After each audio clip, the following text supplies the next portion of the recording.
Vendredi 6 octobre, bonjour à tous, soyez les bienvenus dans le 12-13. Voici tout de suite les titres de cette édition. L'ancien bâtonnier de Blois, maître Damien Vinet, dans la tourmente, a-t-il escroqué un de ses clients?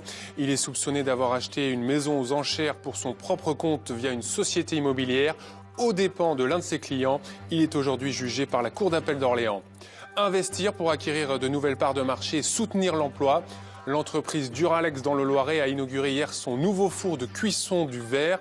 Un investissement de près de 10 millions d'euros et un four qui fonctionne 24 heures sur 24.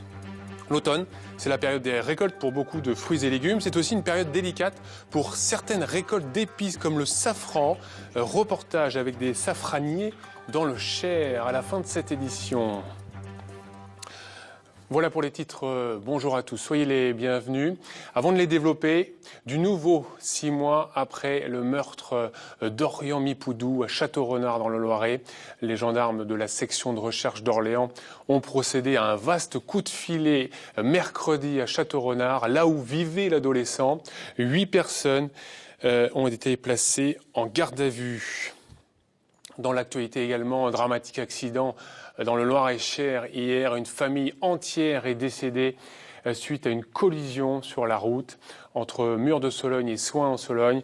Un couple et son enfant ont perdu la vie. Au chapitre judiciaire, je vous le disais en titre, l'ancien bâtonnier de Blois, maître Damien Vinet, a-t-il escroqué un de ses clients ? Il est soupçonné d'avoir acheté une maison aux enchères pour son propre compte via une société immobilière aux dépens de l'un de ses clients. L'affaire est très grave, il est aujourd'hui jugé par la Cour d'appel d'Orléans. On retrouve tout de suite sur place au tribunal Nathalie Hérault. Oui Benoît, alors nous sommes arrivés vers 10h ici. On nous a rapidement demandé de sortir de la salle d'audience car elle est passée à huis clos. Dans la salle, il s'agit de l'ancien bâtonnier de Blois, Damien Vinet, qui est entendu. En 2012, une maison à Blois est mise aux enchères. Stéphane Droyer, marchand de biens, demande à son avocat, Damien Vinet, de s'occuper du bien. Schéma classique qui peut arriver, le bien est finalement vendu à quelqu'un d'autre. Mais l'histoire ne s'arrête pas là, l'histoire continue. Quelque temps après, Stéphane Droyer tombe par hasard en consultant Internet sur des petites annonces et le téléphone à contacter est celui de son avocat, Damien Vinet. L'avocat aurait en fait acheté ce bien au détriment de son client via une société civile immobilière. Pour la victime, le combat est quotidien. Je vous propose de l'écouter.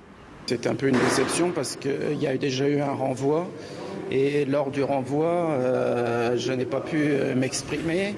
On a dit des choses qui sont peut-être pas conformes à la vérité et aujourd'hui j'aurais bien aimé pouvoir parler devant la cour étant victime dans cette affaire.